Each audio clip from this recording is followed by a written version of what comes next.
Yep.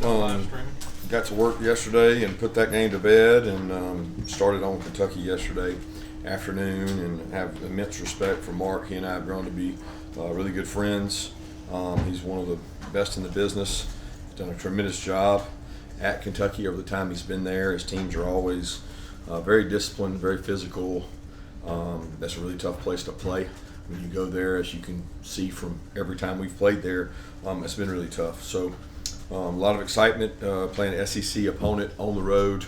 I think we know around this place how hard that can be, and you get an opportunity to play at night on the road, and you know the environment's going to be really loud, and we got to prepare for a tough, really physical game, which is that way every time we play Kentucky. Yeah, Coach, I'm curious, when you guys went to go to prepare for Brock, or when you're preparing for Brock, how much of that, plan to attack him or defend him will be based on what he's put on tape this year and what he did for years, behind closed doors here? Very little. I have a lot of respect for Brock, his dad, his family. What Brock did for this university was awesome. He was a wonderful teammate and just a great kid. Always put the team first and would do anything to help the team, and really helped our culture while he was here. So I have a lot of appreciation for what he did, and his fact he graduated from here. It was really cool when he told me he was going to do that, and then he was going to go play, and he did that. Coach, I know obviously, it's true that any SEC road game is going to be tough, but when you're playing an opponent like Kentucky's coming off a game like they did, does that make them even more dangerous than what they might ordinarily be? I don't know. I think it's all about perception and how you perceive things. They're just as dangerous whether they won or lost that game, in my opinion. I mean, I don't get into the whole. We're going to prepare the same way regardless of what happened in that game. A lot of things went wrong quickly for them in that game, and it snowballed in some ways. And I know what they're capable of. I've seen them on tape. I know the football players they got. I know how physical they are. I know how they're coached, and we got to get ready for a really tough opponent. Kirby, to follow up on Brock, just what are his strengths? What are the things you guys are going to see when you guys line up against him on Saturday? I think we'll see. I think they're, that's part of their identity is figuring out who Brock is, and as well as their other quarterbacks that's playing. So I think that's something that they got to answer, and our job is to stop whatever they do, and we got to work hard on that. We got to worry about us. Coach, obviously the transfer portal is here to stay, I guess. Can you give us just a little bit of idea with Brock and Pop, just kind of what, or not necessarily them, but what it looks like each year as you evaluate and you meet with these guys, and whether they say I'm thinking about this, coach, or you say we're thinking about this. Just what does that process look like annually? I think it's different each kid. Every kid's different. Every kid's in a different spot. Like what age am I? How much am I playing? Will I get an opportunity somewhere else? What's going on with my family dynamic? I don't think there's a cookie cutter answer to that question. It's, I wouldn't delve into specifically each kid that I deal with. I think that's relative to me and the kid, not for public consumption. But certainly there's conversations I had, and the transfer portal is an option for some guys to think about going somewhere else. And it's unfortunate because the feedback we get from the NFL is there's nowhere they'd rather have players than here developing. Countless GMs have told me the kids that come out of your program are so much better off and developed for having stayed, even over playing, because of what kind of practice they get and who they get to go against practice. They feel like their best evaluation is when they come to our practice and see guys go against each other. That's not anything directly at Brock and Pop, not at all. Both those guys were awesome young men, great young men for our program, but just as a whole, asking about transfer portal stuff.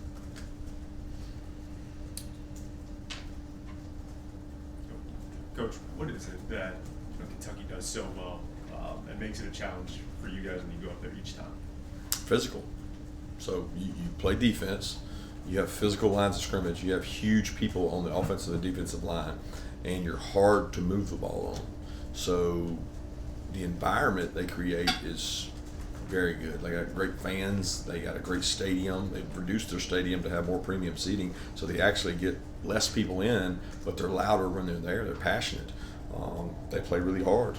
they're well coached. That's what makes it tough. Coach, give me your thoughts on Deion Walker for Kentucky. Yeah, extremely physical, versatile player, can play inside out. Seems like he's been there forever. He's a kid we recruited, highly recruited kid, tremendous athlete, like a wrecking ball. I mean, he literally can wreck a play from any position, and I mean they even dropped him last year, and so he's a tremendous athlete. Kirby, I know we're a few days out, but when do you start looking at the weather in terms of affecting the game plan? Thunderstorms, 75% chance or more, and how that affects what you guys want to do and what can you do? Yeah, we look at it last night and start tracking it each and every day. We do every 2 weeks wet ball drill and practice with wet balls, and like we're going to play in the rain, and we've been able to practice some this year a couple times in the rain, and sometimes the weather up there, typically it's later in the year we play them, and typically it's much colder, which we've had some really tough games up there in the cold, in the wind. This year it looks like there may be some inclement weather, and we've got to prepare for it. So. Yeah, Kirby, 2 questions. One, do you know any more about Oscar's ankle after he got dinged up on Saturday? And 2, with Lawson, just how far has he progressed this year? He's made a big play in the passing game each of the first 2 weeks. Oscar's good. Oscar's fine. Lawson is done really well. He would have had the same progression. He got injured last year in camp, and so he missed some time with that significant ankle injury he had. But he's been growing since the time he came back last year, and he wasn't really 100% when he came back to play, but he was able to play, and he was coming off that high ankle, and he got better and better as the year went on. Had good bowl practices, good bowl game. He had great spring practice. He's worked really hard at the things he's got to improve on during fall camp, and he continues to work to get better. Kirby, it appears that you had 6 interior defensive linemen play between 9 and 19 snaps. Can you talk about where that position group is at and what you've seen from them? Yeah, excited about that group. They worked really hard. They've gotten a ton of work this fall camp in terms of the youth has. Our older players, which we've got a good group of old and a good group of young in that room. We're really pleased with where they are. The amount of work the young guys have gotten is probably more than we've ever gotten a young group. It's been great because we've been able to take care of our older guys and get them in games and get them going, but then also improve the younger guys. So we've got a lot of depth in that room. Kirby, what have you seen from Jamon as part of this Kentucky defense? Too early to tell. It's one of those things. I just got to look at their offense first. So I studied the offense all day yesterday. This morning I got to look at a couple games. So I don't, I think you'd be better asked to have offensive coach that question. Yeah, 2 questions. One, what happened with Nazir Johnson? It looked like he picked up an injury late on Saturday. And then what have you seen out of C.J. Allen and Raylan Wilson so far this season and how they've progressed? Yeah, Nazir had a little bit of a sublux he's had before. Should be fine. Raylan and C.J. Are both very intelligent, mature beyond their years. They're guys that we've talked about repeatedly. They've been thrown in the fire. They've had to get in the fire and do it at a young age, and they're both growing. I mean, most of the time, you're playing your first real meaningful time at linebacker at Georgia has been in your second season. Both of them had to play in their first season due to injuries, and that seems to be happening more and more across the country. And these guys have prepared well. They're very intelligent, and they're very well coached. Speaking of Raylan and CJ, they both talked about watching the 2022 draft, and that helped them. You've got another year where you're able to play a lot of players on defense. How much was that 22 draft like a proof of concept that you were able to use, that you don't have to come here and play every down and rack up snaps to get noticed? Yeah, I don't know. We sell that. I mean, we sell the use of our personnel and the playing of our players. We sell it immensely. People try to sell against it. I mean, with saying you don't have. But all you got to do is talk to one NFL person, and they'll tell you that they'd much rather have quality over quantity. They'd much rather judge you on the plays you play, and they'd much rather you be training at Georgia than anywhere else. So there's not a lot to argue in regard to that. I think the 22 draft was just an exceptional group of defensive players who were all at one time here, and we used that. It's a great sell, but regardless of if 22 happened, we would still have the same defensive philosophy. You need depth, you need players, you need a lot of guys who can play winning football, and if you can prove to us you can play winning football, you'll be on the field and you'll get an opportunity to put on tape what you can do. It's not about stats. They could care less about stats. Kirby, with an injury like Michael's, what are the things you need to see this week to be able to say, hey, he's good to go for the game? Well, he's got to build a practice. He's got to be able to go out and compete and run, put pressure on it. And he's doing a great job of rehab. He did a great job this weekend of getting extra time in and see where he's at. Kirby, I know the objective every week is to win, but when you play one of these bye games or FCS or opponent, are there other objectives that you look to meet? You've talked about coaching at the bottom of the roster, and in that sense, was it mission accomplished against Tennessee Tech? I don't know if mission accomplished meaning playing guys. Probably yes. Mission accomplished in terms of how we played, maybe no. We got a chance to grow kids and go out and play, and that's probably an individual basis judgment. How did this guy play? How did that guy play? How did we play as a unit? How did we play as a unit on special teams when other guys got in? And a lot of these kids early in their careers, this is the opportunity they get to play in front of their family. This is the opportunity they get to play in front of their community or TV, and that's important to them. And they practice hard too. So I'm very thankful we got to get some guys in the game. Kirby, can I get your thoughts through the first couple games on Xavier Truss and Chaz Chandler? Yeah, both kids extremely tough, physical. They carry our culture really well. I don't think you'll find two individuals who have had more contact at the University of Georgia than these two guys, especially Truss with the amount of time he's been here. And Chaz, he seeks contact, and they're both kind of what we want our program to represent in terms of toughness and discipline, and nowhere is that more needed than this week. And that's probably why they're in front of you guys, because they carry the water in terms of discipline and toughness. Can you update us on Warren Brinson's injury, and as it relates to Brock and quarterbacks and the transfer portal, is that a different situation given the fact that there's only one that you guys play most of the time? Carson's kind of an outlier in that regard in terms of weighting. I don't know how to answer that. I don't understand that. Well, first on Warren, he looks good. Hopefully be able to go today. We'll find out more. I don't honestly know until we get out there, but it seems to be good, and he did some stuff yesterday in the weight room. I don't understand the question on Brock. Well, Carson's, not many guys are waiting 3 years these days to get a chance to start. Do you understand when a guy like Brock is waited? Brock waited 3 years? Yeah, no, to move on because there's another year behind Carson this year. Right. I'm asking, is that a different deal than somebody that is a year or two in the system and just wants to play right now? I think everybody wants to play right now. Yeah. I mean, I haven't met a player that doesn't want to play. I understand what you're asking. If you're trying to say, was Brock's situation different than Carson's? Just in general, with guys looking to transfer, early and often. Well, not everybody's looking to transfer early and often. They all want to play.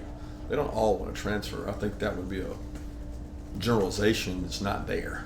You know what I mean? I say at the quarterback position, there comes a point in time when if you haven't played, you're running out of time to play. So, I don't know what you want a kid to do. Wait out his whole career and not play? I mean, he did graduate. He became a better player.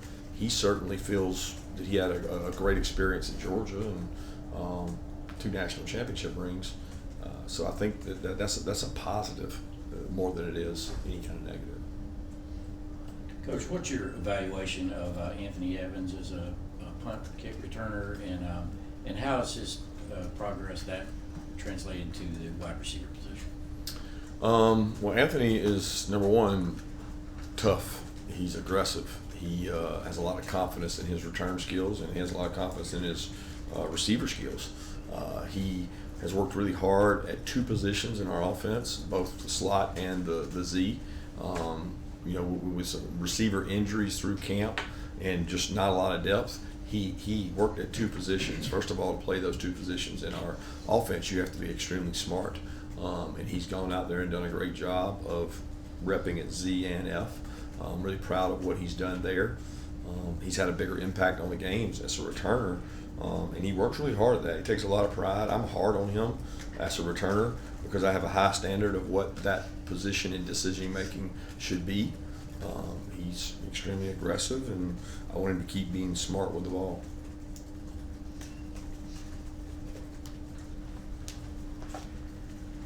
Kirby, you mentioned the NFL loves the way you develop players here, but kind of on the flip side of that, just how closely are you able to monitor, you know, what guys are doing at the next level? Like Ladd scored a touchdown yesterday. Do you get a report? Do you pay attention? Or are you so focused on this team here? Just kind of how do you monitor guys at the next level? Yeah, I don't monitor it. I do get text messages, whether it's from my family, my son, friends. People put it out there, and I see my phone, you know, so it's one of those things. But I don't have a report. I don't monitor it. I don't go say. I just, you know, I get a text and it's like, hey, Ladd scored a touchdown, and I see a video of it, and I think it's pretty cool. Awesome. Brock, like, he had a good day. There's a lot of those guys that played, and 3 defensive guys started in secondaries, I think. I mean, it's a lot of good that you get, but I ain't got time to think about it right now. Yeah, Coach, you mentioned doing the wet ball drills and things like that, preparing for rain. I'm curious what your thoughts are on the keys to being successful on offense, particularly when the rain starts, and, you know, maybe some things that immediately change with the game plan if there is some rain. I'd rather not even get into those. Yeah, how has Chaz Chambliss improved as a player over his time here? He's gotten much more intelligent in terms of football knowledge. So he can do recognition. He can tell you tendencies. He knows snap count cadences. He does tackle reports on what their weaknesses are, what their strengths are, what the backfield set is to run, pass. He's really tough. He's really physical. He understands our defense. We give our defensive players tools that they can use, but we can't practice them all because there are things that happen on this formation, this play with this defense. It's basically a very low probability that it happens, but if it happens, you can do this. He hits on those. He gets those. He understands it, and he puts himself in an advantageous position when that multiple hits, and makes him valuable is his toughness and the kind of the way he practices. Time for one more question. Coach, just want you to also want assessing players here, but the job that Jared Wilson has done 2 games and was snapped in and everything. Yeah, Jared's done a good job. He's practiced more the last 2 weeks than he did in camp, so I think he's shown rapid improvement because of the amount of work he's been able to do in practice, and we need him to continue getting better.